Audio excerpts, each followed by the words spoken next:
Hey, let's talk about games. Hello again and welcome back. You're listening to Hydra, and today I'm going to do a video a little bit different to usual. I'm going to be talking largely about Inquisitor Martyr, but I'm going to be talking about it side by side with another game. You may have noticed for the past couple of days I've been streaming a lot of Wolcen or Wolcen. It is a pretty good ARPG in a similar stage of development, in terms of the playable demos anyway, towards Martyr. That each of these both have a few hours worth of actual playable content before you're then repeating yourself. And in terms of sort of total features, etc., I feel that there's a good state of comparison to be made between the two. And the reason I want to do this is because playing another ARPG has really helped me sort of have a good think about what I like about Martyr, what I dislike about Martyr, how I feel about the game in terms of the design decisions for it, etc. Now, this is not a review. This is not me telling you to buy the game or not buy the game.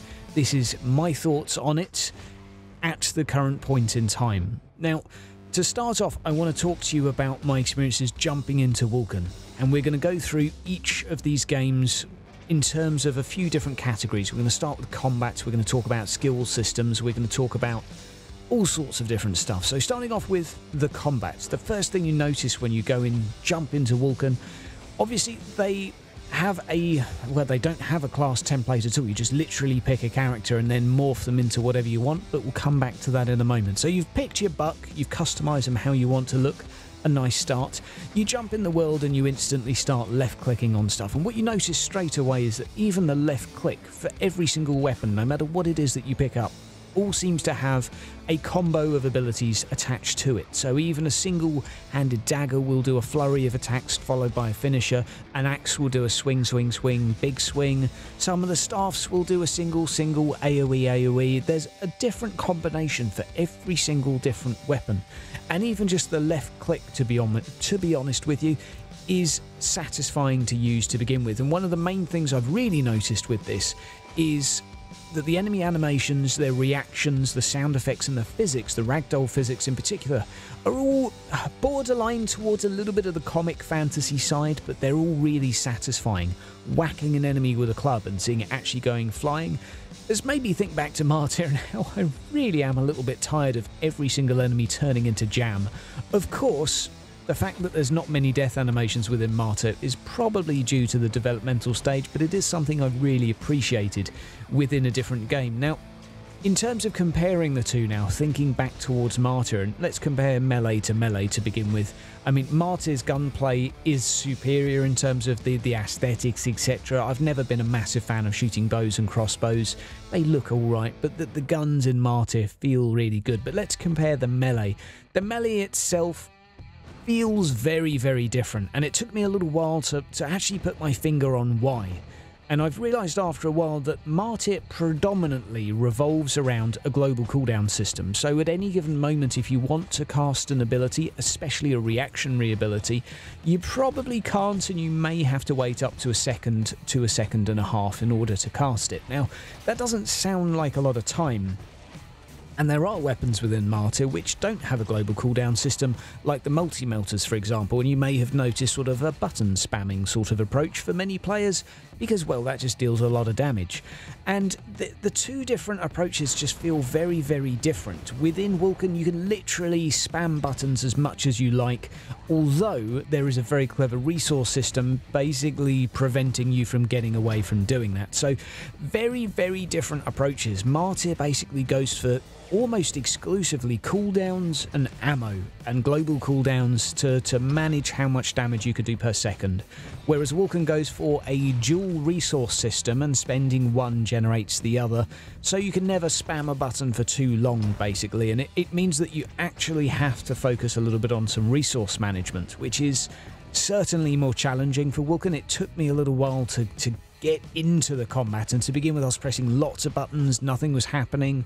Quite frustrating when you don't actually know what's going on. So straight away I can see two a divide between these two games. Martyr, you can literally just pick up a weapon and start pressing buttons, and you know when you can press a button because it's there, it's visible. If it's not there, it's on cooldown. Within Wolcen, because of this extra sort of mechanic as such, it does have an extra level of complexity, and that's got its advantages and disadvantages. I've enjoyed trying to learn the combat complexity within Wolcen, but I often find myself missing abilities, and even after 6 hours I'm still screwing up all the time, whereas that just doesn't happen within Martyr, because I'm not meaning this in a bad way, but it's just so simple. You just know if you can use an ability or not, and a lot of them are channeled. You channel them until you run out of ammo, and then you channel them again. The reactionary nature, though, I would say, of the hack and slash style which Wolcen has gone for is quite pleasing, because where you just get to spam loads of buttons when you need to, you get to dodge, etc. And that's one other thing I found about the combats within Wolcen that I have enjoyed, is I've gone back to having a dodge with a character. Every character in that can dodge with a spacebar, much like the assassin can, and I'm actually thinking of changing dodge to the spacebar because it feels really natural having actually used this for a little while.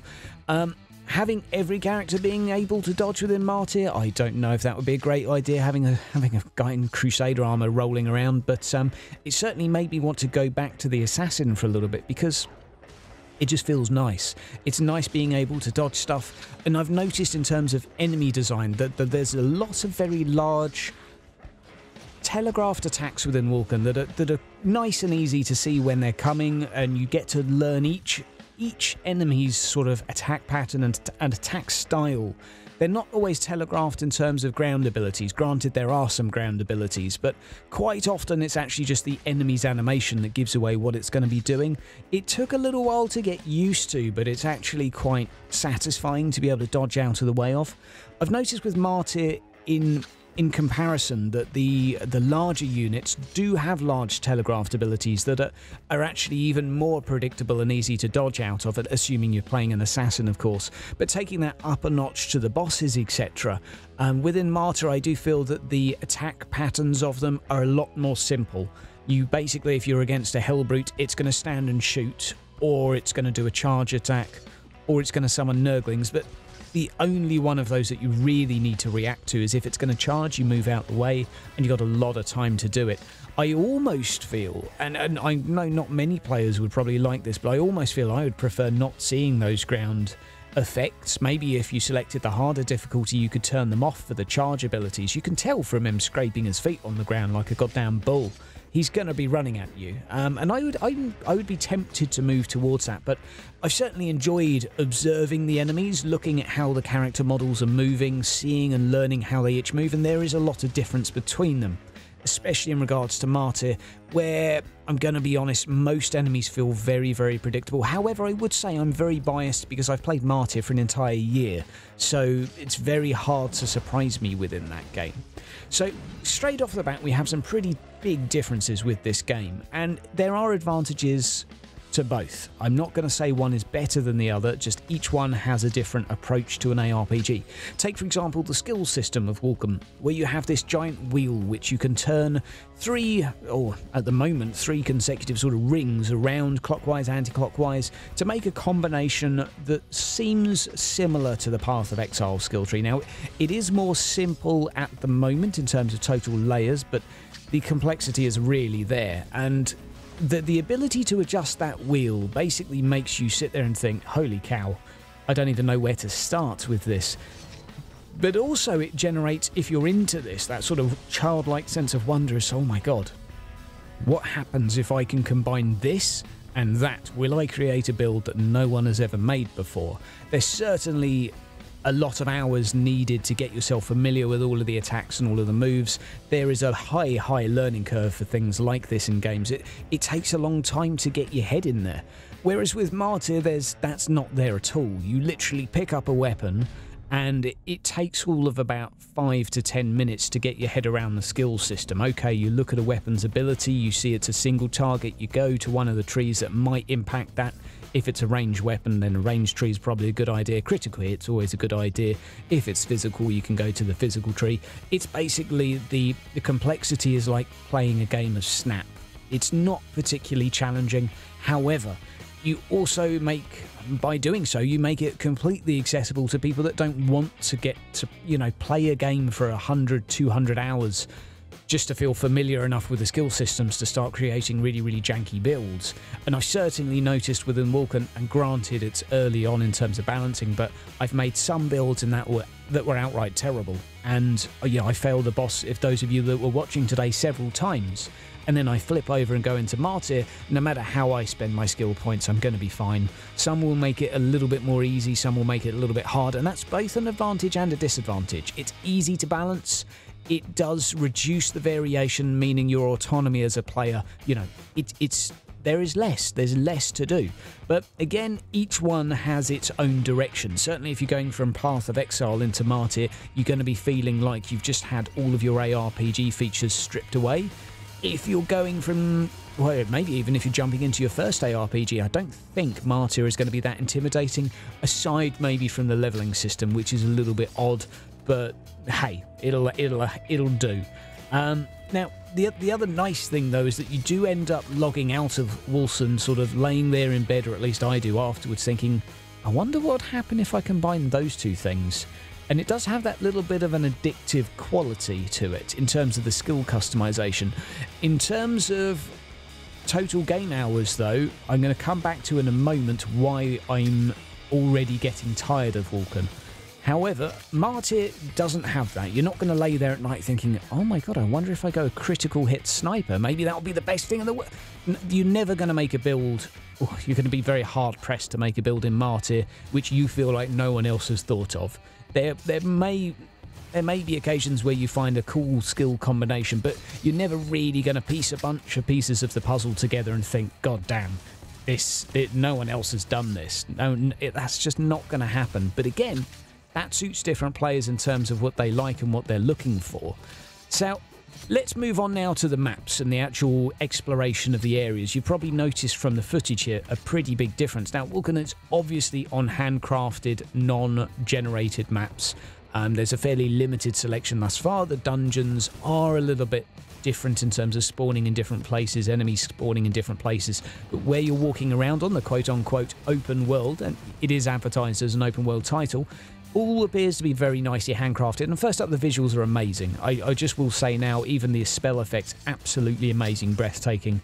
Nothing but good things to say about the maps. Walking through the grass, amazing. The grass reacts to how you move through it. One of the downsides to handcrafted maps, though, is that when you play them multiple times, or when you walk through an area multiple times, the sense of familiarity sort of jumps up very, very quickly. So it's in desperate need of other things to make it feel varied at the moment, because it becomes samey even after a few hours. But obviously that's why it's going to slowly progress you through areas on a continual basis. But it's harder for me to put as many hours into a single handcrafted map as I can, even though Martyr's maps are all very familiar and all very samey once you've played on them once or twice. And granted, they will be improved before the final product. Having the different orientations, I think it does help a little bit in terms of how many hours you might want to put into the game. Obviously, it feels very samey a lot quicker, and you never walk around a map going, oh my god, look at the trees, look at the distance, look at this giant mountain range in the background. There may be moments like that within Martyr eventually, but let's face it, at the moment, the spaceships, they do look good. They don't look bad by any means, but they're not what I would say visually spectacular. That's just the nature of the actual maps, though. It's not per se to do with the design, the textures, or anything like that. It's just when you're looking down through a forest, you've got a lot of little nitty bits of detail there. Trees, birds, rocks. There's something about looking at organic settings, for me anyway, that I find very visually pleasing. Looking at a spaceship, no matter how well done it is, still a spaceship to me. It's harder to make that as impressive as like a giant Gothic castle, for example. The two things are just on a different level. However, I do think Martyr's maps actually have a little bit more replay value in terms of how they're pieced together, although I would say they definitely need to continue working on the tiles, keep polishing them, get more variety in there, definitely. I mean, with twice, 3 times the variety, not just in terms of maps, I mean in terms of tiles per map, I think it would be sort of satisfactory to spend more time in. Now, the next thing I want to talk on is where Martyr really does pick up a little bit of ground. And Wolcen I've played thus far, I don't really know what the story is past a couple of sentences. So far it's all text-based. Because it's open world, and I always fall victim to this when I play an open world game, but I wander around without any clue as to really what's going on, and unless I want to read every single text box, you end up just feeling like you're going back and forth from this tree house, handing stuff to this young-looking girl in the tree, doing quests for her. You vaguely know that there's some undead that need dealing with, but you don't really know what's actually happening unless you take the time to immerse yourself, whereas Neocourt have this narrative style of drip-feeding you story as you go, and the one thing I would say with Martyr, and this is largely probably because it's all voice acted, but I always know what I'm doing, why I'm doing it, and where I am in terms of a plot. Granted, I can skip the text by pressing the small little cross button in the top, but I always know what's happening, and even though there's probably only about 30 minutes-ish, maybe there's probably under an hour in terms of tutorial content within Martyr, but I at least know I'm investigating a ship. I at least know that when I go on the ship, what's happening on the ship. Oh no, there's chaos. Now I know I need to deal with this. I need to go to a room and activate this. I know what I'm doing and why I'm doing it. And when I go back to the bridge and have these conversations, I get a little bit of immersion as to what's actually happening. Granted, you have to take the time to listen, but at least it's playing while you're playing through. And I do like the way that Neocourt just handles their narrative. What I can tell from these two games thus far is, even though I find the combat of Wolcen much more gratifying because of the hack and slash feature, I will be honest, the reactionary nature of having to dodge more stuff, use abilities, learn to use the dual resource system, I found the learning curve of that appeals to me a lot as a player. I've still found it easier to put more hours within Martyr, despite the fact that it is repetitive at the moment and there's not a huge variety of stuff to do. Now, part of that might be the bias towards 40k, wanting to use all the different weapons. It's interesting. It's interesting indeed. One thing I would say that I do like about Wolcen is also, obviously it's got interchangeable skills, like pretty much any other ARPG. That's not really any newsflash here, but each skill as well can be progressed up through a sort of, let's say, a leveling system. And it's about three milestones, I would say, you get to make a choice. Do you want to now shoot 2 fireballs or 1? Now, next choice up, would you like to do this or that? And I actually think, even though Martyr has a bucket ton of weapons, I mean, you're talking about 80 at the moment. Granted, they all share a pool of sort of various bits and bobs, and they all have a lot in common. But I do feel like some depth may be necessary at some point for them to start looking into. What can you do to make that bolter different? Now, one thing again I would still say is I can't see them ever shifting towards an interchangeable skill system, but even those little abilities where we can have a bit of bonus ammo, those little weapon effects that they're putting on, if they work that into something you could actually work towards, almost like an experience system per weapon. So rather than working towards finding these spell effects for a craft or weapon effects for a crafting system, if it was a leveling system, that's certainly something I've liked within Wolcen anyway, because you definitely see your character progressing over time. And it is something which I do like, because it also opens up your options for each weapon. And it doesn't have to be a big change either, but it's certainly something to sort of mull over. But overall, 2 very different games for 2 very different sort of play styles, for 2 different types of person, or 2 different mood sets. The same person could enjoy both games, but you've got to be in a different mood to enjoy both, because they are just, in my view, pitching themselves at different audiences for different reasons. They're not aiming to deliver the same experience, but I just wanted to sort of get that off my chest, have a good chat about the 2 games, and really just let you guys have a little compare of the 2, see how 2 alpha state ARPGs match up together, and I've tried to be as honest as I can here. I'm not saying one game is better than the other. It is what it is. Neither one of these games is perfect. Martyr, you guys will probably argue, is highly repetitive. Obviously, we don't have much content. That sort of goes without saying that it'll be repetitive. It doesn't offer a lot of customization in terms of your own play style. It offers a bit of variety in place, whereas Wolcen offers a lot of the sort of customization and sort of interchangeability and potential paths to take, etc. But it also has some drawbacks as well in terms of sometimes being overwhelmingly complex, hard to make skills work. It has its negatives too. Guys, I hope you've enjoyed the video. Let me know what you want to see from me in the next few weeks. Hopefully Martyrs step up with their PR game. It would be nice to have a stream this week, wouldn't it? Guys, you have yourself a fantastic week, and I'll see you soon. All the best.